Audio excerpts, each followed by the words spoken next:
ഞാനിന്ന് വന്നിരിക്കുന്നത് ഒരു വട്ടയപ്പം ഉണ്ടാക്കുന്നതിനായുള്ള ചേരുവയുമായാണ്.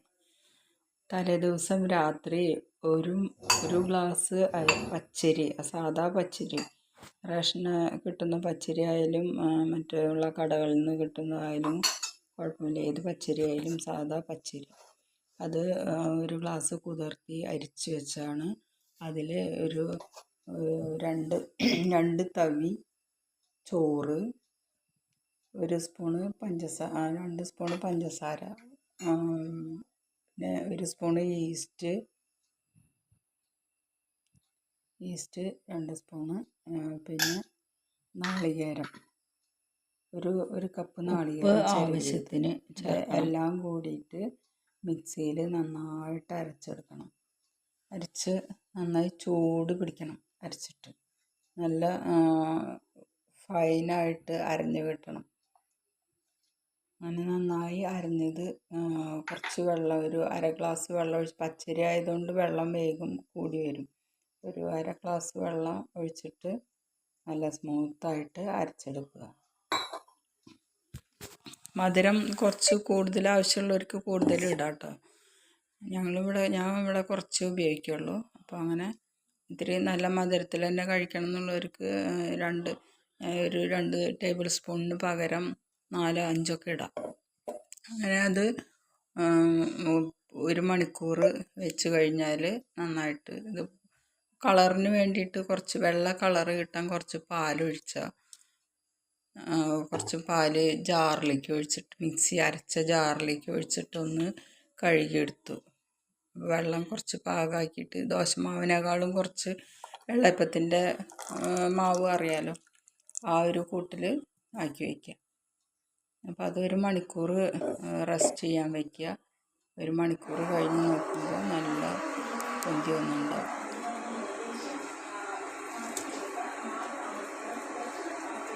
ഇതിപ്പോൾ 2 മണിക്കൂർ കഴിഞ്ഞതാണ്. ഞാൻ 1 മണിക്കൂറായപ്പോൾ എനിക്ക് വന്നിട്ട് എടുക്കാൻ പറ്റിയില്ല.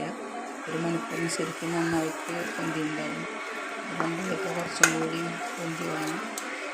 അങ്ങനെ ഇത് ഒരു വെളിച്ചെണ്ണ പരത്തിയ ഒരു സ്റ്റീൽ പാത്രത്തിൽ വെച്ചിട്ട് അപ്പച്ചമ്പിൽ ആവിയിൽ വേവിച്ചെടുക്കും. ഒരു പരന്ന സ്റ്റീലിൻ്റെ പ്ലേറ്റിലാണ് ഒഴിക്കുന്നത്. പ്ലേറ്റിലേക്ക് ഞാൻ ഇത് കോരി ഒഴിച്ച് അപ്പച്ചമ്പിൽ വെച്ചിട്ട് ആവിയിൽ വേവിച്ചെടുക്കും. നന്നായി വേവിച്ചെടുക്കുക.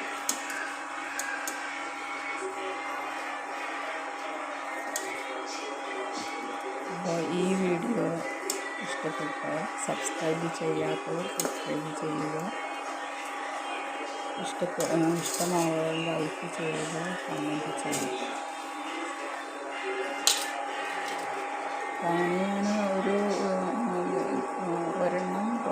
മാവ് ഒരു 4-5 തവി ഒഴിച്ചിട്ട് പ്ലേറ്റിൽ ഒഴിച്ച് അതിൻ്റെ മേലെ കുറച്ച് ജീരകം വിതറിയുണ്ട്. അതൊരു ഭംഗിക്കും മണത്തിനും വേണ്ടിയിട്ടാണ്. പിന്നെ വേണമെങ്കിൽ അണ്ടിപ്പരിപ്പ്, മുന്തിരി, എന്താ വെച്ചാൽ നമുക്ക് വിതറി വെച്ച് കൊടുക്കാം. അതൊക്കെ താല്പര്യം പോലെ ചെയ്യാം. അങ്ങനെ വെച്ചിട്ട് മൂടി വെച്ചിട്ട് വേവിക്കും.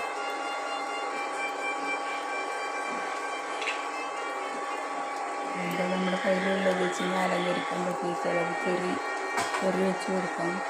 നടുക്ക് ചെറിയ നാലെണ്ണമായിട്ട് അങ്ങനെ വയ്ക്കാം. അപ്പോൾ അത് ഒരെണ്ണം വെന്ത് കിട്ടിയിട്ട് അത് ചൂടാറിയിട്ട് പൊടിച്ചെടുക്കും.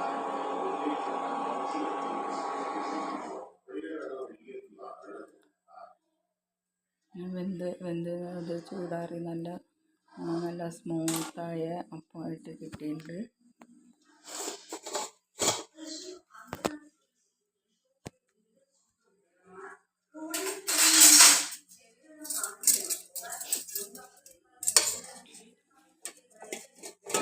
നല്ല സ്മൂത്തായിട്ടുള്ള ഒരു വട്ടയപ്പം തയ്യാറായിട്ടുണ്ട്. അത് കുറച്ച് ചൂടാറിയിട്ട് അതൊന്ന് തട്ടുന്ന അടർത്തിയെടുക്കാൻ പറ്റുള്ളൂ. നല്ല ചൂടാറണം, അല്ലെങ്കിൽ അത് പൊട്ടിപ്പോരും. അപ്പോൾ പൊട്ടാതെ കിട്ടാൻ നന്നായി തണുക്കണം. അത് കുത്തിയെടുത്ത് നല്ല ഒലച്ചിലുള്ള സ്മൂത്തായ വട്ടയപ്പമായിട്ട് കിട്ടിയിട്ടുണ്ട്. ഇങ്ങനെ നിങ്ങൾ ട്രൈ ചെയ്ത് നോക്കുക.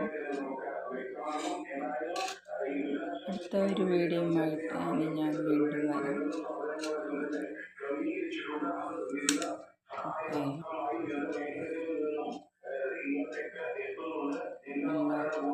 നല്ല സ്മൂത്തായിട്ട് കട്ട് ചെയ്ത കഷ്ണം, നല്ല സോഫ്റ്റായി, മടക്കിയാലും ഒടിയുന്നില്ല. അതുപോലെ നല്ല അത്രയും സ്മൂത്താണ്.